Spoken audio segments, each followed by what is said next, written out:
മെഹനാസ് സഫ വിഷയം വളരെ വഷളാകുന്നു. സഫക്കെതിരെ ആഞ്ഞടിച്ച് മെഹനാസ്. ഇപ്പോൾ മെഹനാസിൻ്റെ ഓഡിയോ സന്ദേശം പുറത്തുവിട്ടിട്ടുണ്ട്. എന്താണ് ഈ മെഹനാസ് സഫക്കെതിരെ പറയുന്നത്? നമുക്കൊന്ന് കേട്ടു നോക്കാം.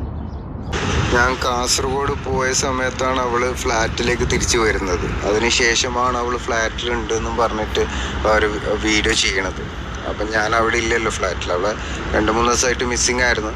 ഞാൻ പോയി അന്വേഷിക്കുമ്പം അവിടെ മലപ്പുറത്ത് റൂമെടുത്ത് അവിടെ സ്റ്റേ ചെയ്ത് ലല്ലുവിൻ്റെ കൂടെ സ്റ്റേ ചെയ്ത് നിന്ന്, അതേപോലെ ലല്ലു വീഡിയോ ലൈവ് ഇടുമ്പോൾ ജനങ്ങൾ കണ്ടിട്ടുമുണ്ട്. അതിൽ സഫാനെ ബാക്ക്ഗ്രൗണ്ടിൽ കണ്ടിട്ട് ആൾക്കാർ പറഞ്ഞായിരുന്നു. അപ്പം തന്നെ ലൈവ് കട്ട് ചെയ്ത് ജനങ്ങൾ കണ്ടവരുണ്ട്. ഇതുവരെ അവനക്ക് വേണ്ടിയിട്ടാണ് എന്നെ ഇല്ലാത്ത കഥകൾ പറഞ്ഞ് ക്രിയേറ്റ് ചെയ്തുകൊണ്ടിരിക്കുന്നത്. അത് നിങ്ങൾ മനസ്സിലാക്കാതെ. മിനിയാന്ന് വരെ നമ്മൾ പോയി ഫ്ലാറ്റിൽ പോയ സമയത്ത് അവൻ ഫ്ലാറ്റിലുണ്ട്. അങ്ങനെയൊക്കെ കടന്ന് ഓടിയതാണ്. ഓടി ജനങ്ങൾ അടുത്ത നാട്ടുകാരൊക്കെ കണ്ടായിരുന്നു. അവൻ ഇറങ്ങി ഓടി ഫ്ലാറ്റിൽ നിന്ന്. ഇതെല്ലാം കണ്ട് ഏത് ഹസ്ബൻഡിനാ സഹിക്കാൻ പറ്റുക? എന്നിട്ട് ഓളതിനെ ന്യായീകരിക്കുന്നത് എൻ്റെ കണ്ണോട് കണ്ട്. അപ്പോൾ അതിനുശേഷം ഇവൾക്കൊന്നും പറയാനില്ല. എന്നെ എന്തായാലും നമ്മൾ മുന്നോട്ട് പോകില്ല. കുറേ എനിക്കും അറിയാം.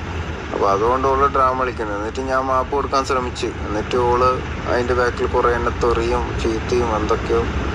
അപ്പോൾ കാര്യം അറിഞ്ഞിട്ട് സംസാരിക്കുള്ളൂ. അല്ലാണ്ട് അവളെ സൈഡ് എല്ലാവരും പെണ്ണിൻ്റെ ഭാഗത്ത് സപ്പോർട്ട് വെക്കുള്ളൂ. പക്ഷെ നമ്മളെ പുരുഷന്മാർ സപ്പോർട്ട് ചെയ്യാൻ ആരും ഇല്ലാത്തൊരവസ്ഥ എല്ലാവർക്കും വരും.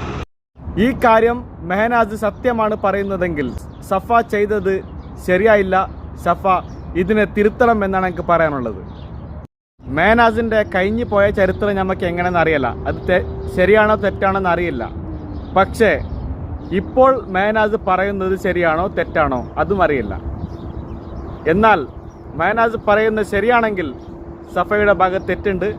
എന്തായാലും മെഹനാസ് സഫ ഈ കാര്യത്തിൽ ഒരു റീപ്ലൈ തരണമെന്നാണ് എനിക്ക് പറയാനുള്ളത്. സഫയുടെ നിലപാട് എന്താണ് സഫ പറയാനുള്ളത്? സഫയ്ക്ക് അത് ഒന്നും കൂടി പറയണമെന്നാണ് എനിക്ക് പറയാനുള്ളത്.